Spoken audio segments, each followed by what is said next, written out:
नमस्कार, मैं राकेश परमार और आप देख रहे हैं महत्वपूर्ण मुद्दा।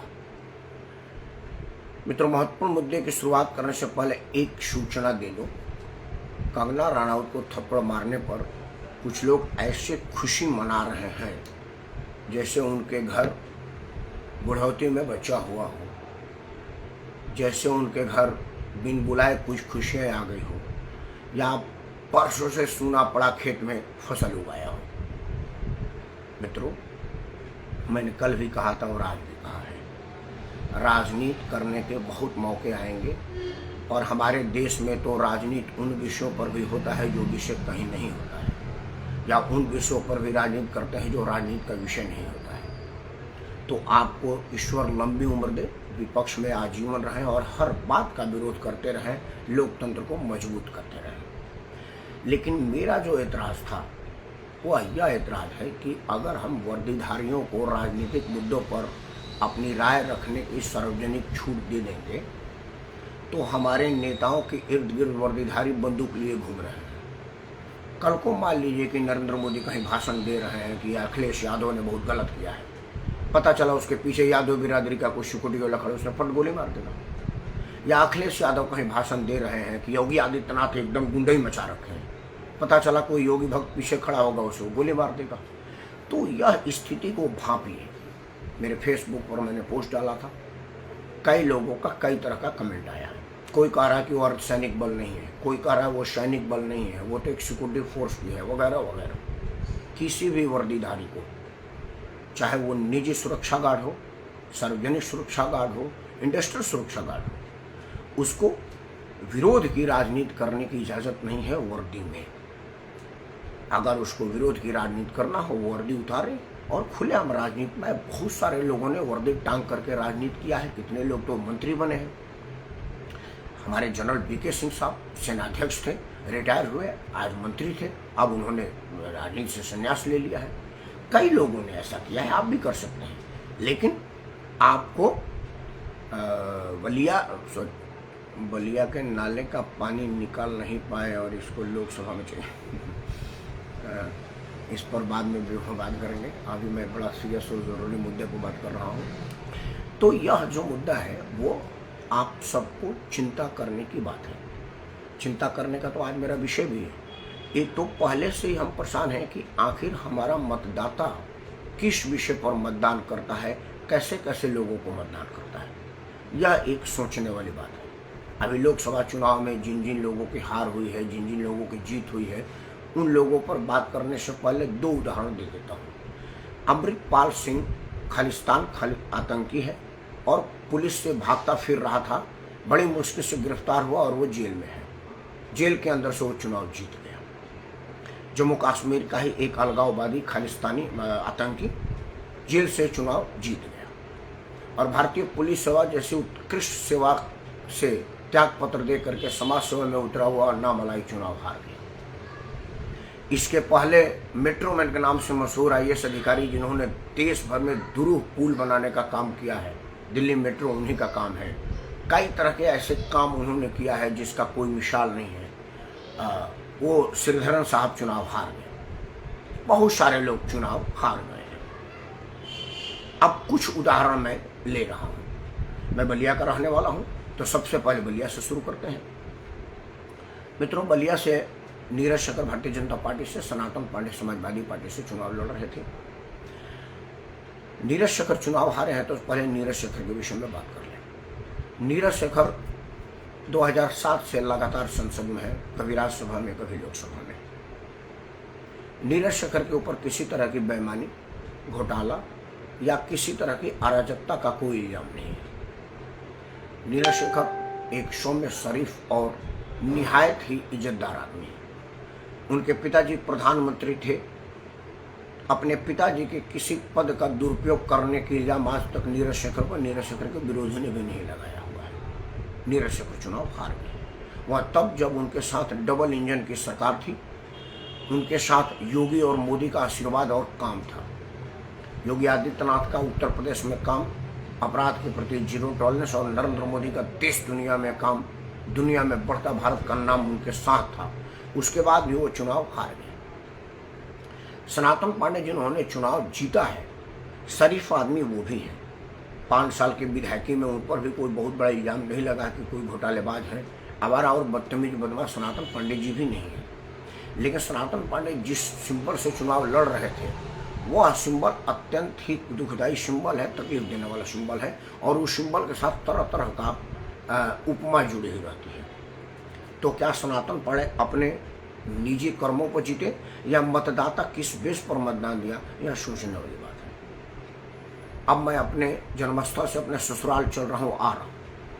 मित्रों, बलिया के तरह ही आरा में आर.के. सिंह भारतीय प्रशासनिक सेवा के सर्वोच्च पद से, जो भारत के गृह सचिव थे, बिहार सरकार के चीफ सेक्रेटरी थे और बड़े ही ईमानदार और कदावर IAS अफसर थे। आरा के संसद के रूप में जो सुविधाएं उन्होंने आरा को दिया है, विकास का जो स्वरूप उन्होंने आरावासियों को दिखाया हुआ, आरा वालों को पता भी नहीं था कि यह काम भी होता है और ऐसे ऐसे काम भी होते हैं। विकास की गंगा बहाने वाले आर.के. सिंह आरा से चुनाव हार गए। अब मुझे पूछना ही पड़ेगा कि आखिर मतदाता क्या सोच करके मतदान देता है। मतदाताओं के सोच, मतदाताओं के विवेक पर प्रश्न तो उठ ही रहा है। जहां अमृतपाल जैसा आतंकी चुनाव जीत जाता है और अन्नामलाई जैसा भारतीय पुलिस सेवा का अधिकारी चुनाव हार जाता है। चुनाव आखिर किस बेस पर होता है? मित्रों, देश भर में यह बहस का विषय है। राजनीतिक रूप से कोई कहे कि जी वो फलाना वाले ने फलाने की घात कर दी, फलाने वाले फलाने की कर दी, लेकिन मेरे समझ में, मैं जितनी राजनीति की समझ रखता हूँ, किसी के घात करने, किसी से घात करने के 10-5% वोटों की हेरफेर होती है। पूरा का पूरा सीट का उलटफेर नहीं हो जाता है। और उलटफेर तब हो जब एक पूर्णतः से बदनाम आदमी चुनाव जीत जाए और एक पूर्णतः से ईमानदार आदमी चुनाव हार जाए, तो मतदाताओं के चुनाव पर चिंता करने की प्रश्न बनती है। मैं अपने कल के वीडियो में कहा था कि आधी छोड़ पूरी को धावे, पूरी मिले ना आधी पावे की नीत अपना रहे हैं, लेकिन वो मैं अपने एक साधारण दिमाग से कहा था। भारत के प्रधानमंत्री प्रत्येक भारतीयों के नेता है और पूरा भारतवासियों के नेता है। उनके लिए ना कोई हिंदू है, ना मुसलमान है, कोई ना पिछड़ा है, कोई ना दलित है, ना कोई स्वर्ण है, ना कोई क्षत्रिय, ना कोई ब्राह्मण है। सब भारतीय और सब भारतीयों के वो नेता हैं। लेकिन हम भारतीयों का भी फर्ज बनता है उनके प्रति अपनी लॉयल्टी दिखाने का। एक विधानसभा सीट है जहाँ 2600 मुस्लिम मतदाता है। 480 घर भारतीय प्रधानमंत्री ने उनको दिया है। 2600 मतदाताओं में 1800 मतदान हुआ है, जिसमें एक वोट भी भाजपा को नहीं पड़ा है। मतलब जिस एक मतदान स्थान पर 480 घर प्रधानमंत्री की तरफ से दिया गया हो मुस्लिम परिवार को, उसमें से एक वोट का भी प्रधानमंत्री का न पड़ना, यह बताता है कि उनका लक्ष्य क्या है। उनका उद्देश्य ना तो विकास है, ना ही मुफ्त का घर है, ना ही मुफ्त की बिजली है, ना ही मुफ्त का पानी है। उनका उद्देश्य अपना है कि कौन भारतीय जनता पार्टी को हरा सकता है, कौन आदमी है जो वक्फ बोर्ड को अचूक संपत्ति दे सकता है, कौन है जो देश में शरिया कानून लागू करने में तेजी से आगे बढ़ सकता है। उनके पास ना तो बढ़ते पेट्रोल का कोई चिंता है, ना ही आटे की कोई चिंता है, ना ही उनको 2.5 लाख रुपये बैंक में आने की कोई चिंता है, ना ही देश दुनिया में भारत के संबंधों और संपर्कों का चिंता है। उनको चिंता है कि हमारा भला कौन कर रहा है। आप उनके लिए घर छोड़े गला काट करके दे दीजिएगा, उनको कोई फर्क नहीं पड़ता। इस चुनाव में बात साबित हो गया है। तभी मायावती जी ने मजबूरी में कहा कि मुस्लिम जमात को मैं अगले बार टिकट देने के पहले विचार करूंगी, क्योंकि इतने उम्मीदवारों के टिकट के बाद भी मुस्लिम बहुल इलाका में हमको मतदान न मिला। यह साबित करता है कि मुसलमान मतदान किस बेस पर करता है। यह सोचने वाली बात है। मित्रों, लोकतंत्र की खूबसूरती यह है कि आप काम को वोट दें, तभी आपको काम के बदले काम मिलेगा। और अगर काम के जगह निजी विचार को, निजी एजेंडे को और अपने हितों को ऊपर रख करके मतदान देंगे, तो लोग काम करना पसंद नहीं करेंगे। अब तक 1952 से लेकर के 2014 तक यही होता आया है, क्योंकि हर समुदाय, हर संप्रदाय, हर क्षेत्र को लॉलीपॉप दिया गया है। कभी ये लगा देंगे, कभी वो लगा देंगे, कभी ये कर देंगे, कभी वो कर देंगे। कहा गया, किया नहीं गया।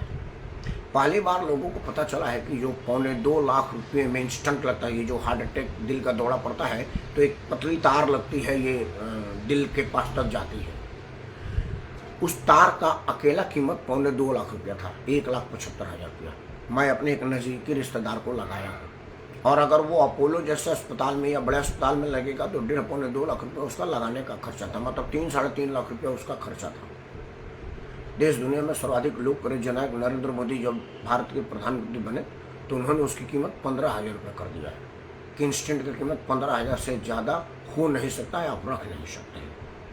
अब मैं बड़ा चिंतित हूँ कि जो चीज़ 1,75,000 में मिलती थी वो मात्र 15,000 में मिल रही है, उसके बाद भी कंपनी को बनाने वाले को फायदा है, तभी तो बना रहे हैं, नहीं तो घाटा हो जाता, बनाना बंद कर देता। उसके बाद भी जिन जिन लोगों के दिल में वो इंस्टेंट लगा है उन लोगों के तरफ से मोदी को मतदान नहीं हुआ है, तो फिर मोदी सोचेंगे ना कि आगे भारत का मतदाता किस विषय को मतदान करता है। एक जनधन योजना है प्रधानमंत्री का।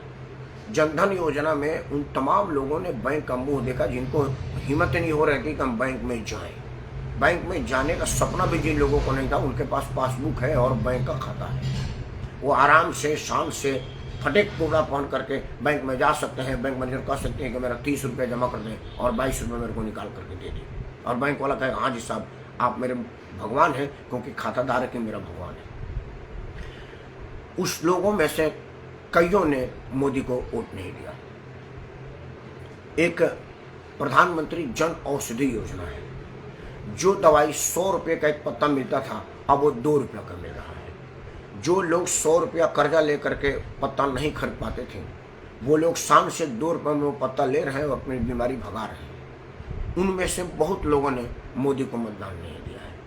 मतलब आप 100 रुपये की चीज़ 2 रुपये में देने के बाद भी अगर आपका एजेंडे के आधार पर काम करते हैं तो आगे आने वाली सरकार आपके लिए क्या काम करेगी और क्यों काम करेगी, यह विचार करने वाली बात है। मित्रों, उदाहरण के लिए तो मैं 3-4 दिन तक कहता रहूँगा, एक क्षेत्र से शुरू करूँगा दूसरे क्षेत्र तक, लेकिन थोड़ा कहना ज़्यादा समझना। लोकसभा चुनाव 2026 वाला जो चुनाव परिणाम आया हुआ है वह मुझ जैसे सामाजिक आदमी को, राजनीतिक विश्लेषक को और राजनीति पर बात रखने वाले को चिंता में डाल रहा है। क्योंकि टीवी चैनल पर मैं आता हूँ तो नीचे लिखा आता है वरिष्ठ पत्रकार, राजनीतिक विश्लेषक। हम जैसे लोगों के विश्लेषण का पता नहीं चल रहा कि विश्लेषण किस विषय पर दें। जब परिणाम आया 1:30-2 बजे के बाद, जब लगने लगा कि एनडीए पिछड़ रहा है और इंडिया बढ़ रहा है, तो मैं जिस चैनल में बोलता हूँ उसको पत्रकार ने बोला कि परमार जी इसको आप किस रूप में देखते हैं। तब तक यह विश्लेषण नहीं आया था, हाँ 4 बजे प्रणाम, यह विश्लेषण नहीं आया था कि एक मुस्लिम बहुल इलाके में जहाँ 480 घर प्रधानमंत्री ने दिया है वहाँ से एक वोट भी प्रधानमंत्री को नहीं मिला है। क्योंकि ये तो बाद में पता चलता है, उस वक्त तो मतगणना केंद्र में एक चीज़ें धरती नहीं, वो तो है, मैं उसी पर बात कर रहा हूँ। तो इन सब चीज़ों को, इन सब विषयों को, हाँ सुनो नमस्कार भाई, इन सब विषयों पर अगर आप विचार करेंगे तो मान लीजिए कि नरेंद्र मोदी आज प्रधानमंत्री की नॉमिनेट कर दी गए हैं। 9 तारीख को शपथ लेंगे, राष्ट्रपति जी ने उनको बुला दिया है। 9 तारीख को जब भारत के प्रधानमंत्री शपथ लेंगे, मैं नरेंद्र दास मोदी भारत के संविधान की शपथ देता हूँ कि मैं विधेयक द्वारा स्थापित संघ के प्रधानमंत्री के रूप में शुद्ध अंतःकरण से अपने कर्तव्यों का निर्वहन करूँगा। कह के जब वो साइन करेंगे तो क्या नरेंद्र मोदी के मन में वही वाला थॉट, वही वाला सोच, वही वाला उमंग होगा जो 2014 में यही बात कहते हुए कर रहे होंगे। 2014 से 2024 के चुनाव होने के पहले तक नरेंद्र मोदी के मन में था कि हम अपने देशवासियों को 1,75,000 वाला इंस्टेंट को 15,000 में देंगे और गरीब आदमी भी उसको लगवा सकता है, हार्ट अटैक से मर नहीं सकता। नरेंद्र मोदी के दिमाग में बात होगी कि मैं 100 रुपया की दवाई को 2 रुपये में दूंगा, ताकि कोई सड़क पर मजदूरी करने वाला आदमी जो भीख मांगता है उसको तो 2 रुपये मिल ही जाता है 2 घंटे के अंदर, वो भी दवाई खरीद करके अपना जीवन बचा सकता है, जीवन जी सकता है। अब नरेंद्र मोदी सोचेंगे कि भाई भारत चीन बॉर्डर तक मैं सड़कों का जाल बिछाऊंगा, ताकि कल को अगर चीन आक्रमण करने की सोचे तो मेरी सेना तुरंत और त्वरित एक्शन से चीन के बॉर्डर तक मेरा डिप्लॉयमेंट में जाए।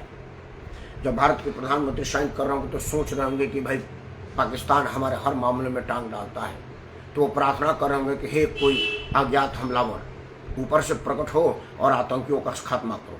आज पाकिस्तान अज्ञात हमलावरों से परेशान है। इतने ज़्यादा अज्ञात हमलावरों द्वारा चुन चुन करके आतंकियों का खात्मा इसके पहले कभी नहीं हुआ है। नरेंद्र मोदी उस अज्ञात हमलावरों को बधाई देने, दिल से दुआ करने के विषय में क्या आप सोच सकते हैं?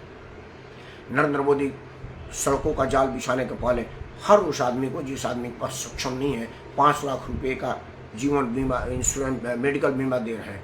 अगर आपकी बीमारी कोई भी 5 लाख रुपए तक है तो आपको कार्ड दिखाना है और मुफ्त में 5 लाख रुपए पाना है, स्वस्थ लाभ होकर के घर जाना है। उसके लिए ना तो नरेंद्र मोदी ने कोई जात देखा, ना धर्म देखा, ना क्षेत्र देखा, ना समाज देखा, ना संप्रदाय देखा। उन्होंने भारत का नागरिक देखा। लेकिन मतदान करते वक्त आपने अपना किताब देखा, आपने अपना संविधान देखा, आपने अपना समाज देखा, आपने अपनी बात देखी, अपने अपने हित देखा, अपने अपने भला देखा। भारत का हित, भला का भला आपने कहीं नहीं देखा।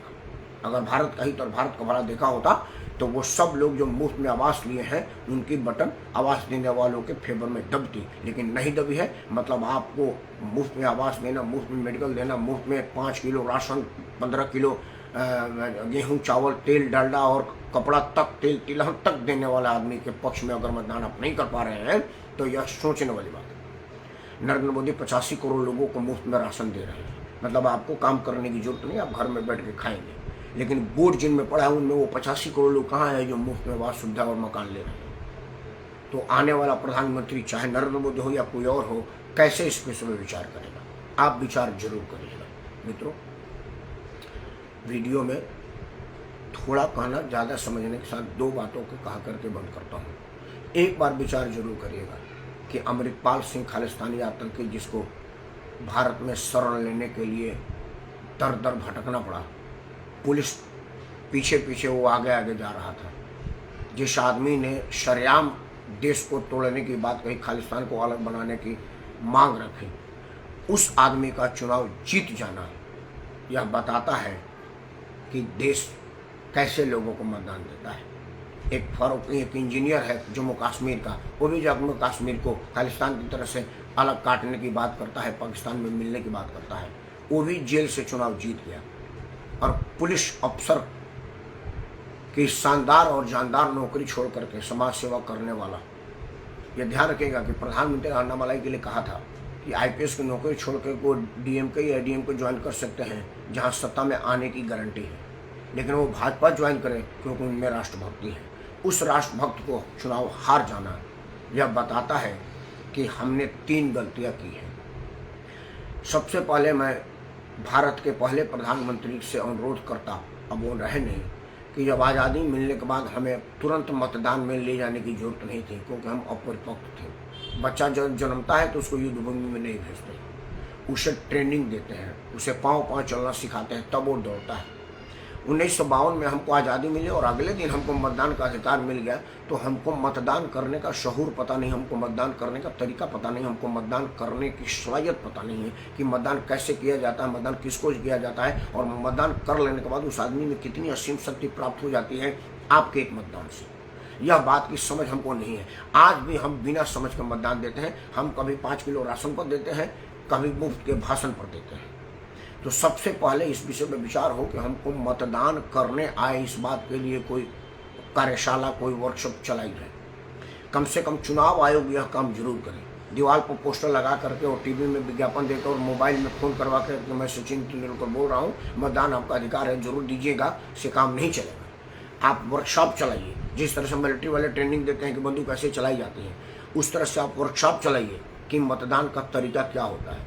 अगर आप वर्कशॉप चलाएंगे तो मैं दावे के साथ कह सकता हूँ कि खालिस्तानी चुनाव नहीं जीत पाएगा, आतंकी चुनाव नहीं जीत पाएगा। तब जेन्युइन आदमी चुनाव जीतेगा, जिसको चुनाव जीतना चाहिए। मित्रों, अगर आपको लगता है कि मेरी बातें सही हैं तो सबसे पहले तो आप इस वीडियो को लाइक करें, चैनल को सब्सक्राइब करें और इसे अपने सभी समूहों में साझा करें, क्योंकि साझा करने से समस्या अपने समाधान को प्राप्त करता है, और समस्या समाधान को प्राप्त करता है तो वह समाप्त होता है। और जब तक समस्या समाप्त नहीं होगा तब तक मैं आपको कोई न कोई मुद्दा आपके सामने रखता रहूँगा और आपका आशीर्वाद लाता रहूँगा। इन्हीं शब्दों के साथ मैं राकेश परमार आपको पुनः एक बार होशियार करता हूँ, समझदार बनने की प्रार्थना करता हूँ कि मतदान से पहले विवेक से काम लीजिए कि 2.25 लाख रुपये इंस्टेंट 15,000 में देने वाले को मतदान दिया जाए या भारत के संविधान को चोट पहुँचाने वालों को मतदान दिया जाए। विचार जरूर करिएगा। जय हिंद, वंदे मातरम और भारत माता की जय।